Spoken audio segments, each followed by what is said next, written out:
Good morning, everybody. It's Wednesday. It's Inspirational Wednesday. Please say hello to my sparkly Santa hat. You guys all know how I love Christmas. For a long time, I didn't care about Christmas. I didn't care about Easter. I didn't care about Thanksgiving. I didn't care about any holiday. Why?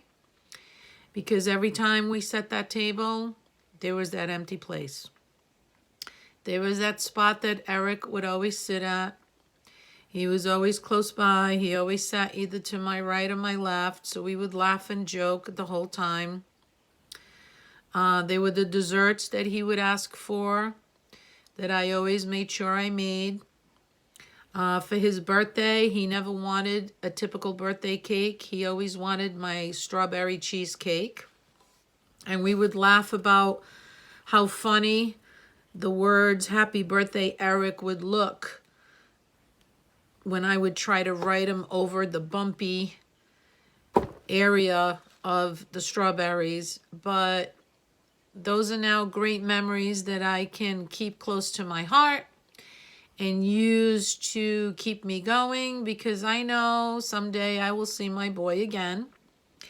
So it was appropriate that for today's stripped inspirational quote, when I flipped open the book, it came to the one called "She Chose," because that's exactly what we need to do. We need to make a choice. There may not be anything we can do to change what's happened, but you can do something about how you react to it, how you accept it, how you deal with it. As a mom, losing a child, you never accept it. You never get over it. What I've had to do is find my strength again and my determination to just get better at carrying it. So this time of the year, if you know someone out there who's grieving the loss of someone, and I have to say it, especially someone who's grieving the loss of a child, no matter how long it's been, just listen, just talk to them, send them a little message, let them know you're thinking about them. Don't expect a return message, because a lot of us will shut down, and we appreciate the messages, but that doesn't mean we want to answer back or reply.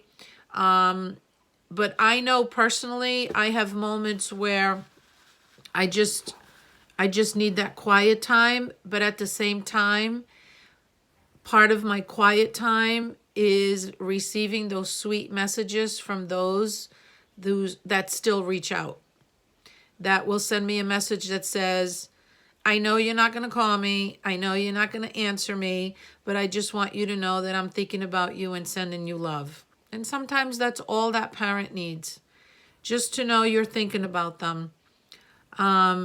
We all deal differently with loss. This time of the year, it's really hard for a lot of people. The loss of a child, the loss of a parent, a sibling, or anyone we love and care about. I recently read something that I think we're all guilty of doing. And after reading this article, I realized that I've done it. And I forget the exact title of it. If I find it, I'll share it again. But it talks about how when someone is grieving or dealing with any kind of loss, we offer to support them and to be there for them, but we kind of do it in a way that, I think the word they used was narcissistic. We make it about ourselves, thinking that that's going to help them. For example, I recently lost 3 of my fur babies. I appreciated the messages and the kind prayers and good vibes sent our way, but I don't want to hear about somebody else's loss. It was about my loss. So we're all guilty of doing that. We think that by saying, oh, I know how you feel. I lost my dog, or I lost this person. At that moment, the person that's grieving doesn't want to hear about your loss. The best way to be supportive is to just be there and make no comparisons. It's not a contest, people. It's not about who's hurting the most, who lost the most. Oh, it was, I lost my child, well, you lost your mother. It's a loss. It's a loss for that person. And the last thing, and you know, I've done it too. After reading this article and taking this workshop, I learned a lot.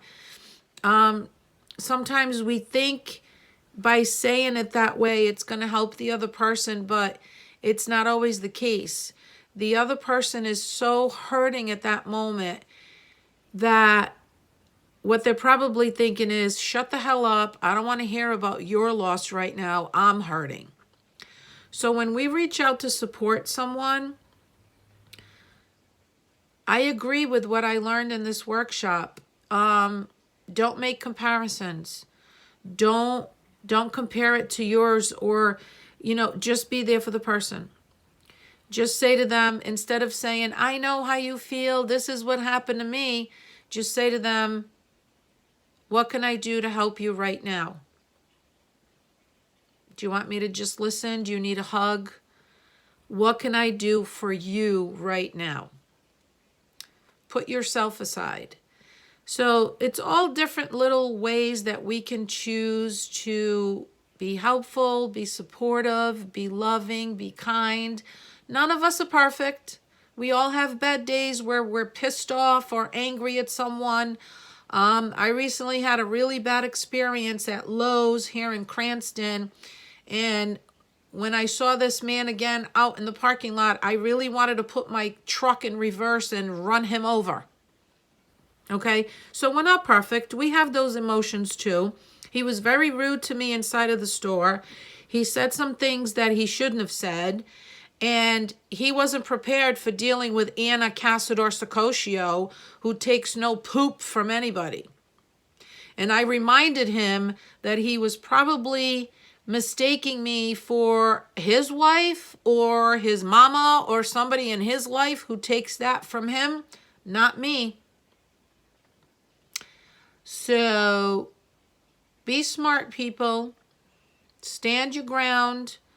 Be kind, be friendly, but yet at the same time, we're all human. And the next day when I thought about it, you know, I felt bad that I let him get me to that place. I let this total stranger get me to a place where I wanted to run him over with my truck. But that's what makes us all human, okay? And we can make changes, and we can turn things around, and we can say sorry, or we can apologize when we know, or it's been brought to our attention that we have said or done something that hurt someone. Sometimes we don't intend it to, but if the person points it out to you, then you need to own it and make it right. You know, I stole Frank's cookies the other day. When he went looking for them, I told him, well, maybe I forgot to buy some. He knew I was lying. So I owned it. I told him, yes, I ate the cookies. I'll buy you some more. So let's just look at things a little bit differently. I try to do that every day. Like I said, I'm not perfect. I screw up. I get upset. I get angry. I'm Portuguese. I have a bad temper. But it takes a lot to get me there. So when I'm at that point, it took a lot to get me there. So I react. I react and I do what I need to do at the moment. So cover it up with kindness. Make up with it. Own